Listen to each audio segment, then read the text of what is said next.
ഓതാൻ തീരുമാനിച്ചോ, മക്കളെ പഠിപ്പിക്കാൻ തീരുമാനിച്ചോ. അല്ലാതെ അധപ്പതനത്തിന്റെ വഴിയിലൂടെ നടന്നു പോകല്ല പെങ്ങള്. എത്രയെത്ര അഹങ്കാരികളെ കണ്ടവരാ.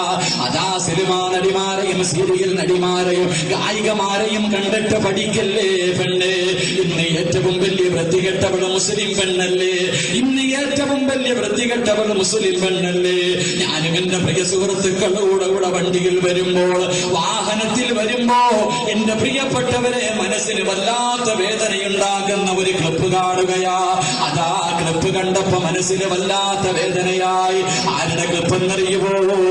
എന്റെ പ്രിയപ്പെട്ടവരെ, അതാ കണ്ണൂർ സീനത്തിന്റെ പാട്ടുകാരിയായ കണ്ണൂർ സീനത്തുണ്ടല്ലോ. ആ പ്രിയപ്പെട്ട മുസ്ലിം പെണ്ണിന്റെ ഒരു വാക്ക് കേൾക്കുകയാ. ആ പെണ്ണ് പറഞ്ഞതെന്തെന്നറിയുമോ? അവളെ കുറിച്ച് പ്രവാചകന്മാര് വിമർശിച്ചപ്പോൾ, അവളെ കുറിച്ച് അവളുടെ മോശത്തരങ്ങളെ കുറിച്ച് സദസ്സുകളിൽ ഉലമാക്കൾ പറഞ്ഞപ്പോൾ, ആ പെണ്ണ് പറഞ്ഞതെന്തെന്നറിയുമോ? ഹാഫിദിനെയും ആലിമീങ്ങളെയും ഉസ്താദുമാരെയും പരസ്യമായി വിമർശിക്കുകയാ. വാട്സപ്പിലും യൂട്യൂബിലൊക്കെ നിറഞ്ഞു നിൽക്കുകയാ. എന്റെ പൊന്നുമോളെ സീനത്തെ, നിനക്ക് ഖുർആൻ എന്തെന്നറിയുമോ? നിനക്ക് അല്ലാഹുവിന്റെ ഖുർആൻ എന്തെന്നറിയുമോ? പരിശുദ്ധ ഖുർആനിനെ കുറിച്ച് നിനക്കെന്ത് വിവരമാണുള്ളത്? കണ്ണൂർ സീനത്തിനോട് ചോദിക്കുകയാ. അല്ലാഹുവിന്റെ ഖുർആനിനെ കുറിച്ച് നിനക്കെന്ത് ബോധമാണുള്ളത്? നീ മുസ്ലിമാണോ? അല്ലാഹുവിന്റെ ഖുർആനിലെ ഒരായത്ത് പോലും നേരെ ഓതാൻ അറിയാത്ത സീനത്തോതിയത് എങ്ങനെയെന്നറിയുമോ? അല്ലാഹുവിന്റെ പരിശുദ്ധമായ ഖുർആനിലെ ഒരായത്തോതുകയാ. കുല്ലു നഫ്സിൻ ദായിഖത്തുൽ മൗത്ത്. ഒരായത്ത് പോലും നല്ല രീതിയിൽ ഓതാൻ അറിയാതെ എന്റെ പ്രിയപ്പെട്ടവരെ മുസ്ലിം എന്ന് പറഞ്ഞ് നടക്കുകയാ. ആലിമീങ്ങളെ കുറ്റം പറയുകയാണ്. നൗഷാദുമാകവിയും കബീറുമാകവിയും പ്രവാചകന്മാരെ മുഴുവനും അവഹേളിച്ചുകൊണ്ട് സംസാരിക്കുമ്പോ സീനത്തെന്ന പെണ്ണിനോട് ഞാൻ ചോദിക്കുകയാ. ശരീരം മറയ്ക്കാതെ പൊടിവേദികളിൽ ജനങ്ങളെ മുഴുവനും ഇടയ്ക്ക് മറിച്ചുകൊണ്ട് പാട്ടുപാടുന്ന സീനത്തെന്ന പെണ്ണിനെ ഹാഫിദിനെ കുറിച്ചറിയില്ലവോടെ ഒരു ദിവസം നീയും ചാകുമടി, ഒരു ദിവസം നീ പള്ളിക്കാട്ടിലേക്ക് കൊണ്ടുപോകുമ്പോള് അന്ന് അല്ലാഹുവിന്റെ ഖുർആൻ പഠിച്ചവന്റെ വില നിനക്കറിയാ, ആലിമിന്റെ വില നിനക്കറിയാ.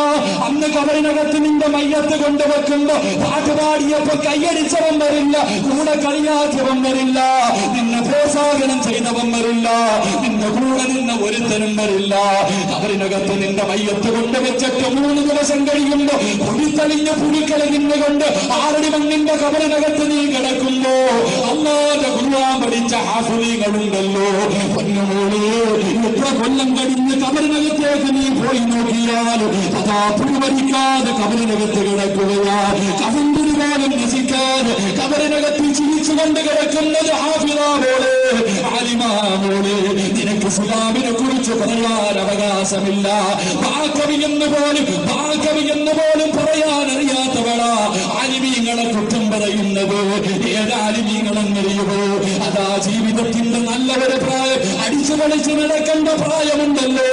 അല്ലാഹുവിന്റെ ഇൽമു പഠിക്കാൻ ആലിമീങ്ങളുടെ മുന്നിൽ 10-12 വർഷക്കാലം പോയിരുന്ന് കഷ്ടപ്പെട്ട് ഇൽമു പഠിച്ച് എന്നിട്ട് അന്യനാടുകളിൽ പോയി ബാക്കിയാത്ത് പോലെയുള്ള സ്ഥാപനങ്ങളിൽ പോയി മഹാരഥന്മാരായ പണ്ഡിതന്മാരുടെ ശിഷ്യത്വം സ്വീകരിച്ച് കഷ്ടപ്പെട്ട് ഇൽമു പഠിച്ചിട്ട് നാട്ടിൽ വന്നിട്ട് പറയുമ്പോ നിനക്ക് പുച്ഛമായോ പെങ്ങളെ.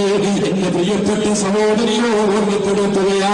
അല്ലാഹുവിന്റെ പ്രവാചകനെ കളിയാക്കി വരുന്നല്ലോ. പ്രവാചകനെ വേദനിപ്പിച്ച മരിച്ചവരും ഈ ദുനിയാവിൽ നല്ല രീതിയിൽ മരിച്ചിട്ടില്ല. അബൂജഹൽ ചത്തതെങ്ങനെയെന്നറിയുമോ?